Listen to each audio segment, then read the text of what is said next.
संपूर्ण देशासह राज्याचे लक्ष लागलेली आषाढी यात्रा अवघ्या काही तासावर येऊन ठेपल्यामुळे राज्यातील तमाम शेतकरी, कष्टकरी आणि वारकऱ्यांना आषाढी यात्रेचे वेध लागले आहेत. राज्याच्या कानाकोपऱ्यातून दिंड्या पंढरीकडे प्रस्थान करीत आहेत. पद्मशाली शिक्षण संस्था संचलित कुचन प्रशालेच्या वतीने विठू नामाचा जयघोष करीत प्रतिकात्मक दिंडी काढण्यात आली.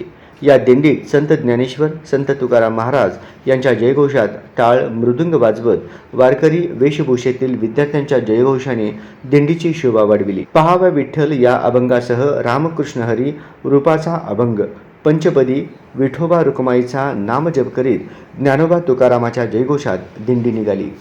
कुचन प्रशालेतील चिरंजीव हेमंत निगडी याने विठ्ठलाचे साजरे रूप धारण केले होते, तर रुक्मिणीच्या वेशात कुमारी संजना हिंगळे होती.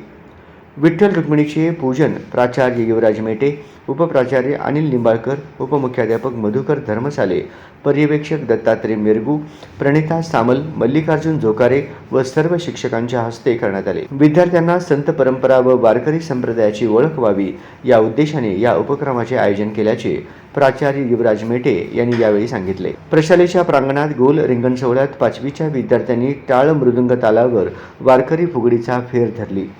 इयत्ता 8वीच्या विद्यार्थ्यांनी माऊली माऊली या गाण्यावर काटवट व डोळ्याचे पारणे फेडणारे रिंगण सोहळा सादर केला. विठोबा रुक्माईच्या जयघोष करीत वारीची सांगता झाली.